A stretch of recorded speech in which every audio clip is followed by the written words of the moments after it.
Sou Bob Walker, norte-americano. Passei mais da metade da minha vida no Brasil. Falar um pouco da história da minha vida. Na adolescência, você pode dizer que fui caracterizado pela importância que dei a um cristianismo algo dogmático, até que aos 11 anos, seria por volta de 1955, numa aula dominical dada pelo próprio pastor da minha igreja, o querido Dr. Bob, ele falou uma coisa que me despertou a curiosidade e até o questionamento. Ele disse que a autoridade divina passou de Abraão para Moisés, para Jesus Cristo, para a Igreja Católica, para John Knox. Bom, quem não sabe, John Knox foi o fundador da Igreja Presbiteriana. Mas eu já pensei, poxa vida, quem era John Knox? Pode ter sido um homem bom, mas quem era ele para ser mencionado junto com Abraão, Moisés e Jesus Cristo? Não cabia dentro do que os Baha'is chamariam de o convênio de Deus. Bom, então, aos 12 anos, 57 talvez, meu pai, que tinha sido um cristão fervoroso, membro da igreja, falou para minha mãe, eu estava já deitado, mas sem dormir, e ele e minha mãe na sala de estar, conversando, ele tinha voltado para a faculdade, e ele disse que já não se considerava mais cristão, que era um agnóstico. Eu não sabia como lidar com isso, era meio chocante para mim.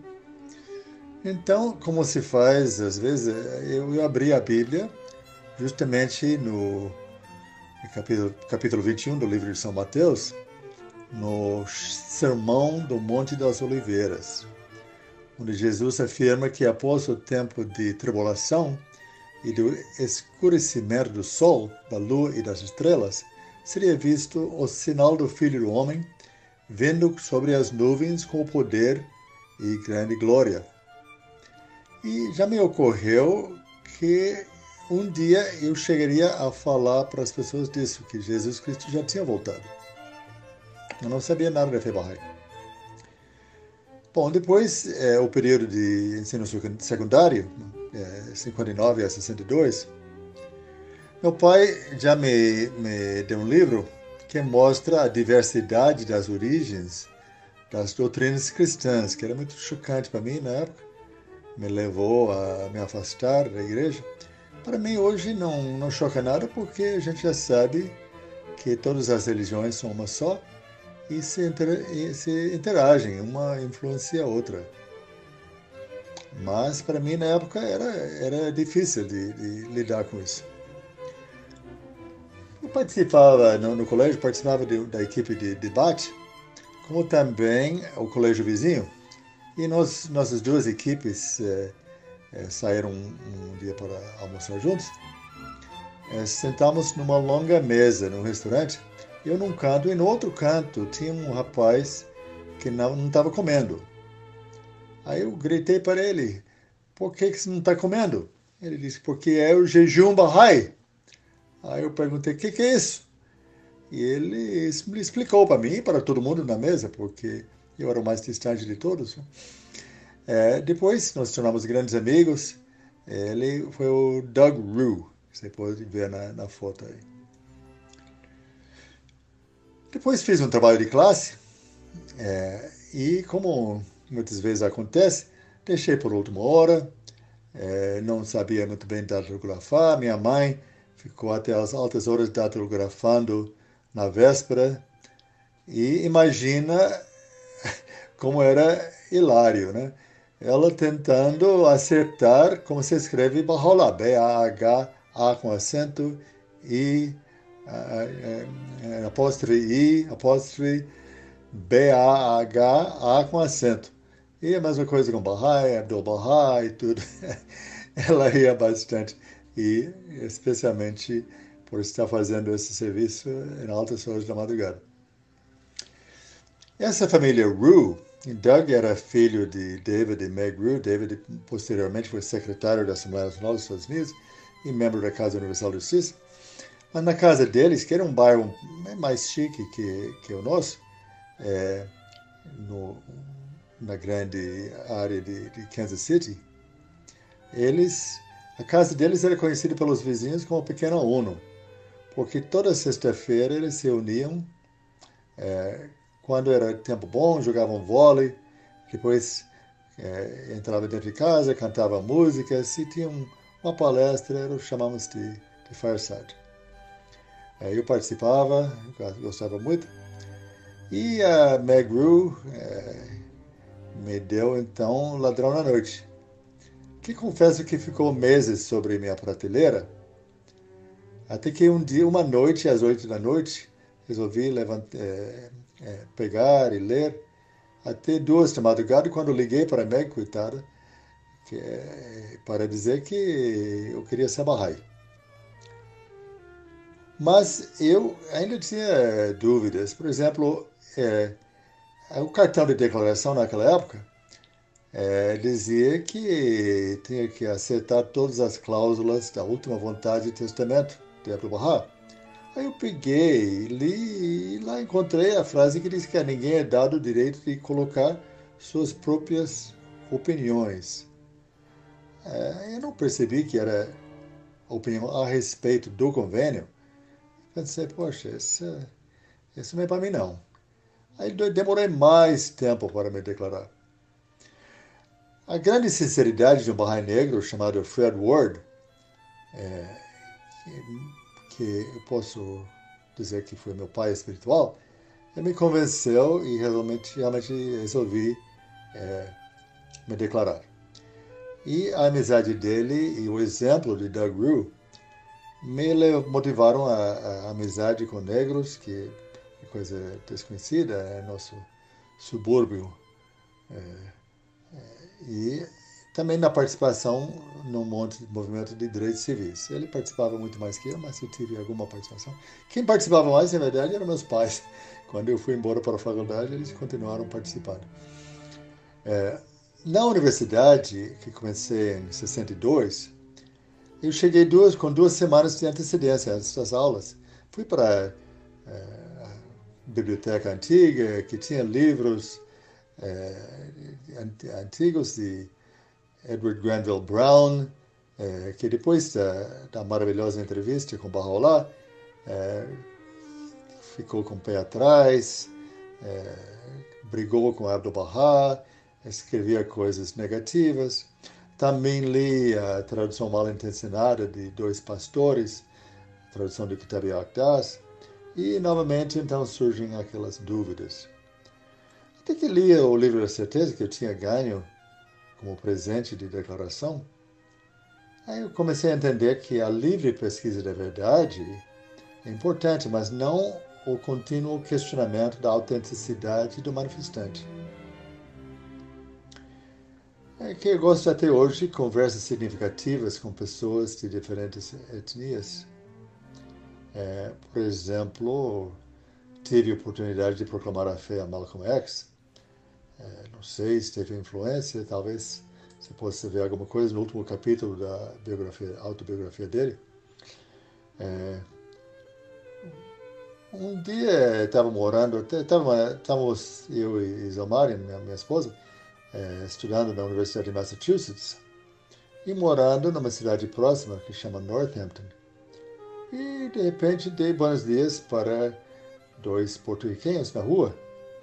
Mas foi uma coisa inédita, tão impressionante.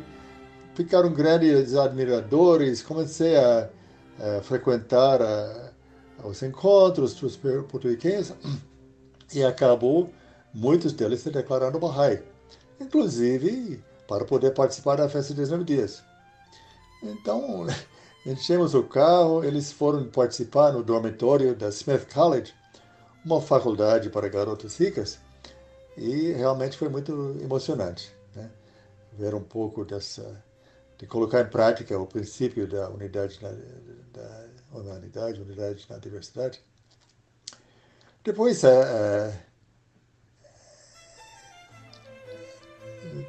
tive a oportunidade de fazer minha pesquisa de mestrado na Bolívia e passar um tempão num Jeep com André Saccacolli, onde ele me contava toda a história da origem da fé na Bolívia, que foi o primeiro país das Américas a ter o que a gente pode chamar de entrar em tropas. E como assim, o que isso teve a ver com o líder do movimento indígena que ele seguia naquela época? Uma visita à sede Bahá'í em La Paz. Foi muito emocionante. Ele ficou famoso depois no Congresso de Londres, com aquelas roupas típicas. Saía muito nas fotos, na imprensa de Londres, imprensa londrina. Bom, então a vinda para o Brasil, um breve encontro com Dona Leonora, viagem de ensino de Porto Alegre a Natal e nossa posterior mudança do Rio Grande do Sul para o Rio Grande do Norte. E o tempo que hoje estou passando num bairro bem diverso na Flórida. E tudo isso tem me dado essa oportunidade de manter conversas significativas com pessoas de muitas origens diferentes. Bom, em 74, no Brasil, eu vim como nós dois, viemos como professores universitários, damos aula no Rio Grande do Sul, Rio Grande do Norte, Espírito Santo, e depois tive um período de pouca produtividade profissional, até que em 1990 comecei a poder prestar serviço de consultoria a organismos internacionais, seus projetos em diferentes países, no Brasil e outros países da América Latina e até na África. E nessas viagens tinha muito contato com os Bahá'ís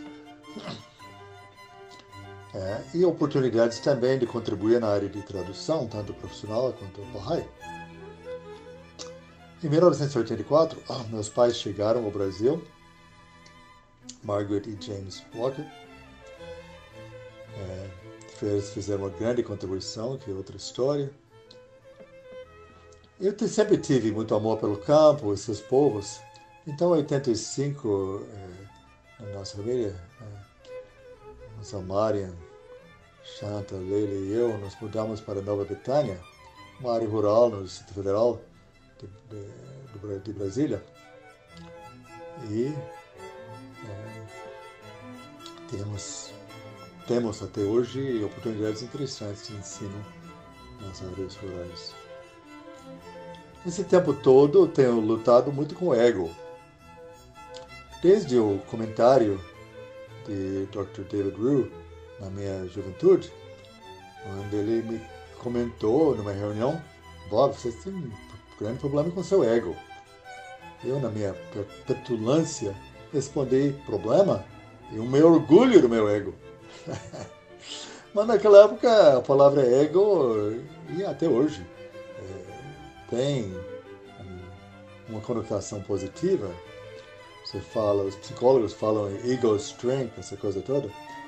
Mas eu comecei a perceber que ego é algo condenado em todas as tradições espirituais, inclusive a Bahá'í. E eu acho que houve um mal-entendido devido ao tradutor de Freud. Porque Freud nunca falou em ego, ele falou em ich, que seria eu. Mas o tradutor colocou ego e aí confundiu tudo. Procura fazer a livre pesquisa da verdade, mas com humildade e firmeza na fé. Coisa interessante para mim é na meditação, prefiro imagens concretas com temas espirituais. De manhã cedo, gosto de contemplar, por exemplo, um rio. Fico imaginando que as reflexões das árvores na água representem este mundo físico. E ao levantar os olhos, percebo as próprias árvores, que para mim representam um mundo espiritual. Bom, em breve veremos.